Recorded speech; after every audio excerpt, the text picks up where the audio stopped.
Thank you very much. It's good to be in town, and this great United States Attorney's Office, one of the great ones in our country for sure. And we had the opportunity to meet with our federal and state federal officers, leadership of our federal agencies earlier this morning too, and discuss the challenges they face. I believe Texas Solicitor General Scott Keller is here. Scott, yeah, good to see you back there, and I appreciate your legal skill. And it was an honor last night to be able to have dinner with Governor Abbott and discuss a lot of issues important to our country. So, Richard, thank you for your many years of leadership. You've been a crime fighter for 3 decades plus, I guess, and thank you for that experience. So I'd like to thank all of you and to recognize the selfless and dedicated law enforcement officers here who have put their lives on the line every day, who run toward danger for the benefit of us all. Thank you. On behalf of President Trump, it is an honor to be with you all, with the selfless and courageous men of law enforcement. President Trump and his Department of Justice understand your mission. He has directed us to support that mission and to support you in one of his first executive orders. We call it Support the Men in Blue order. And we are committed to doing just that. The President ran for office as a law and order candidate. He's now governing as a law and order president. Under that leadership, we are getting serious about crime and the rule of law, and we're finally getting serious about illegal immigration. We have the most generous immigration laws in the world, and for decades we've always pulled back, unfortunately, from actual effective enforcement. I used to say in the debates in the Senate, Congress will pass most anything as long as it doesn't work. If it works, we have a hard time getting it passed. But earlier this month, the President released his principles for fixing the immigration system. Let me just say, they are a breath of fresh air.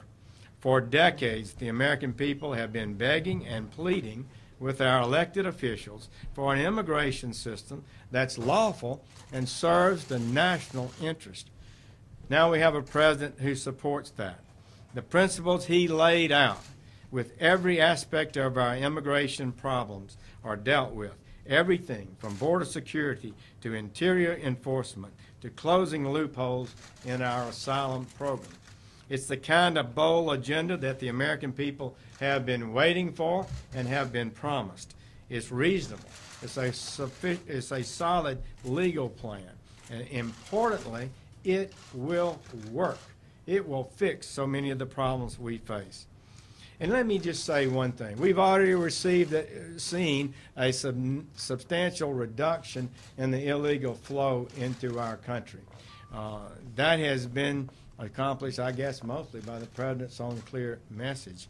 But what I would say to you, if we keep this virtuous spiral going, if we keep the flow down, then it's more and more easy for our officers to confront the smaller number that's coming illegally. We are at a point where we can fix this system. The President is determined, first and finally, to build a wall at the border.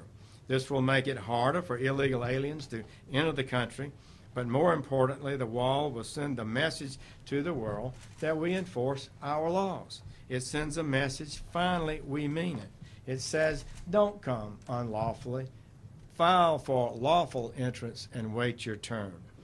And to better do that, the President has proposed hiring more than 10,000 ICE officers, 1,000 new ICE attorneys, 300 new prosecutors, and nearly 400 new immigration judges to deal with the backlog we're facing.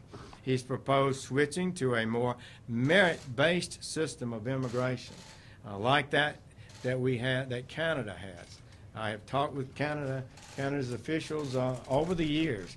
They are thrilled and pleased with their merit-based system. They would never go back. He's proposed that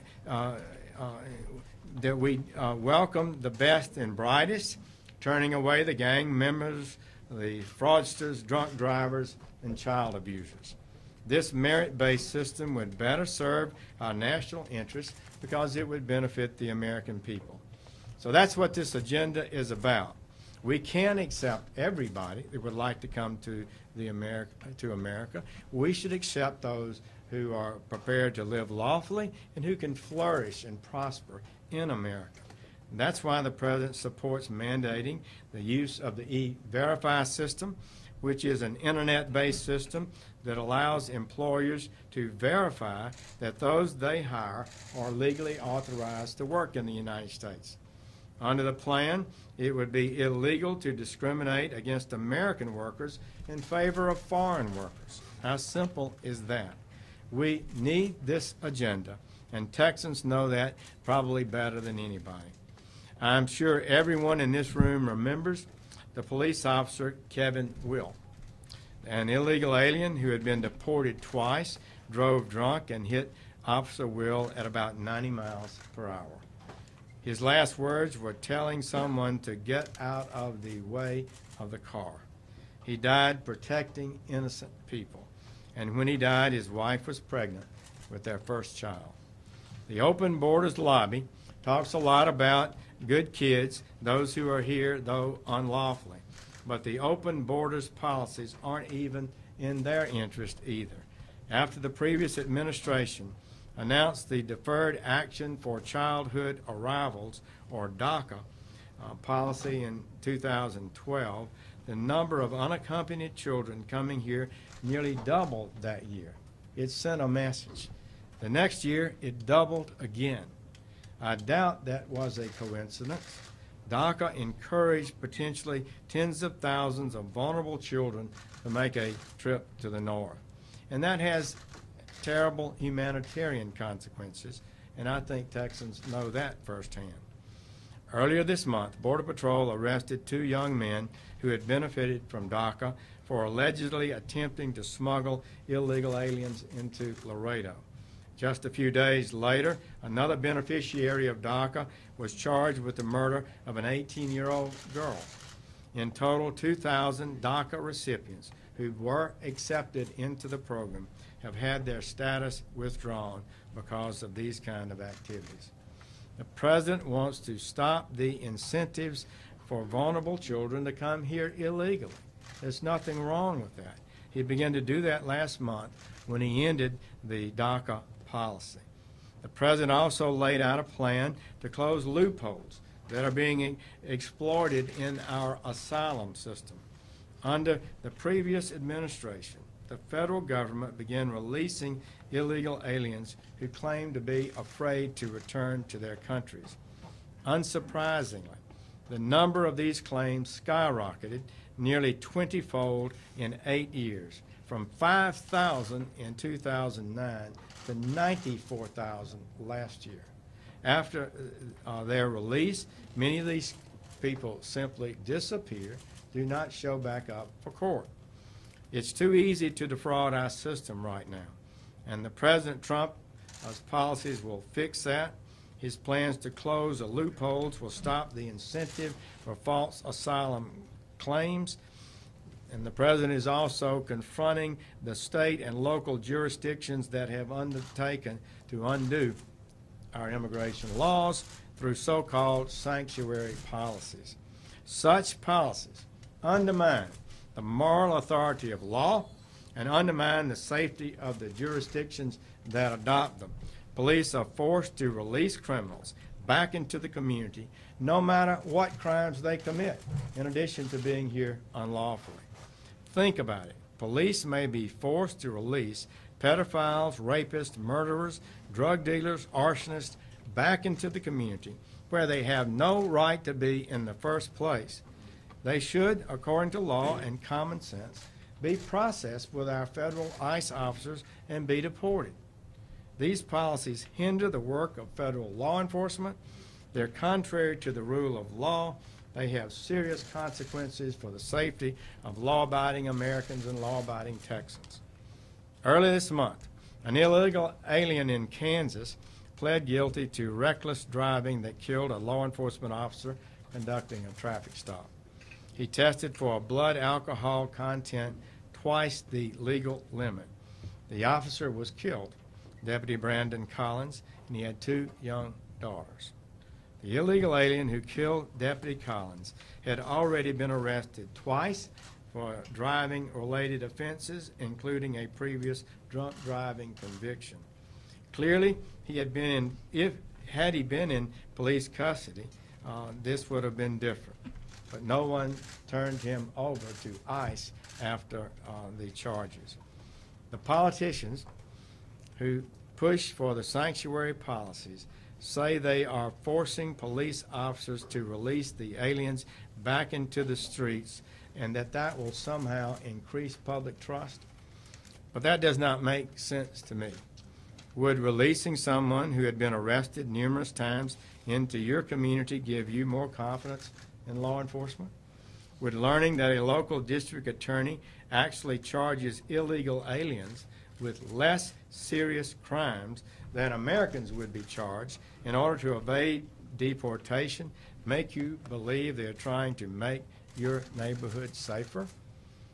Would forcing federal officers to track down criminal aliens on your streets instead of safely picking them up at the jails make you believe we value your community? We all know law enforcement is not the problem. You risk your lives every day in the service of the law and the people you protect. Cooperation, mutual respect is critical. Disrespecting our law enforcement officers in their lawful duties is unacceptable. The problem is the policies that the politicians have adopted are tying the hands of law enforcement officers.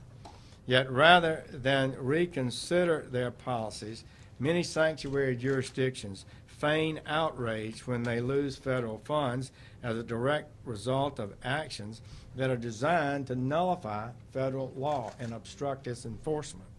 Some have even decided to go to court so they can keep receiving taxpayer-funded grants while continuing to impede federal law enforcement. And we intend to fight this resolutely. We cannot continue to give federal grants to cities that actively undermine the safety of federal law officers and intentionally frustrate their efforts to reduce crime in their own cities.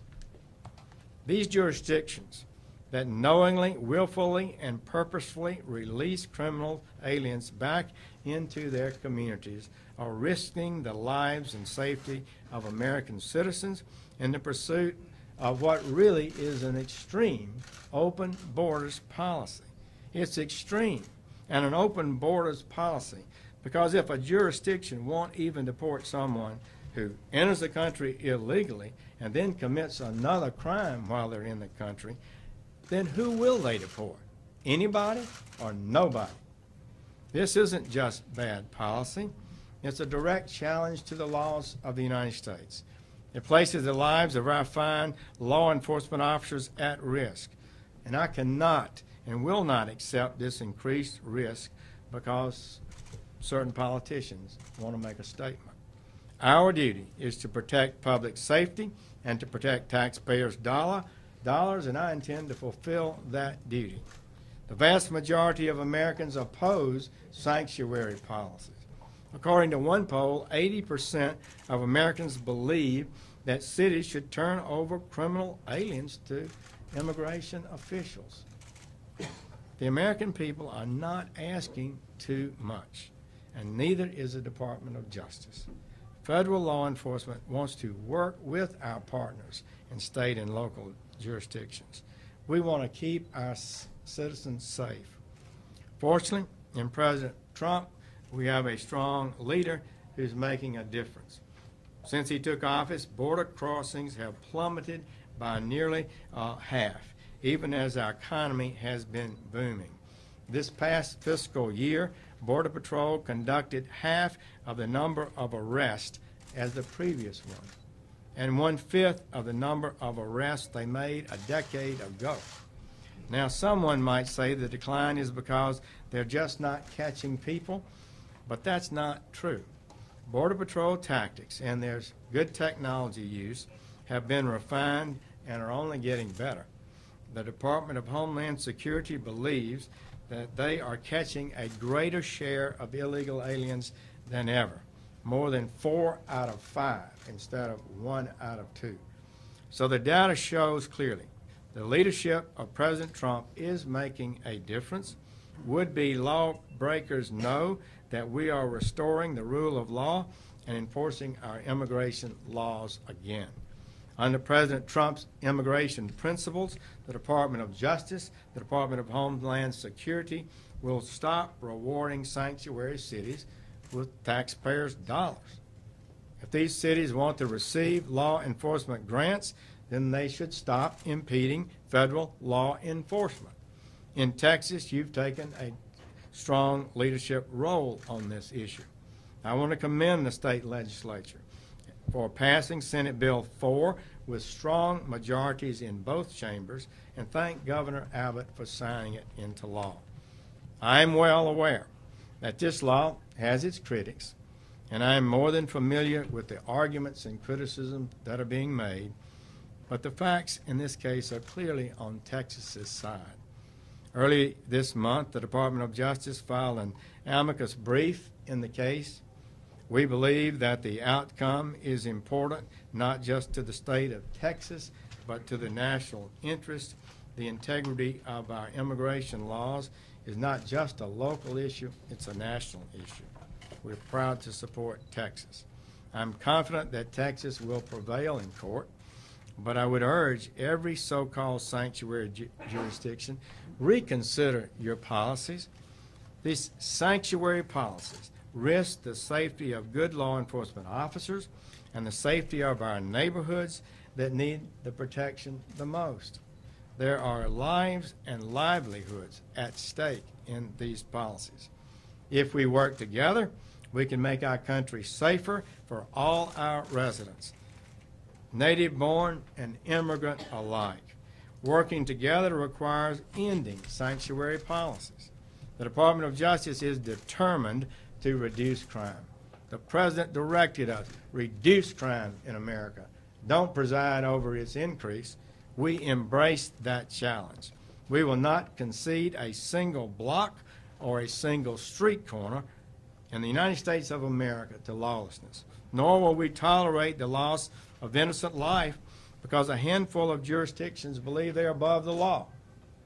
And so, to all of you and law enforcement here, federal, state, local, thank you for what you do. President Trump is grateful. I am grateful. The Department of Justice is grateful for your service. We have your back. You have our thanks. God bless you in your work and keep up the making our nation a safer place. Thank you.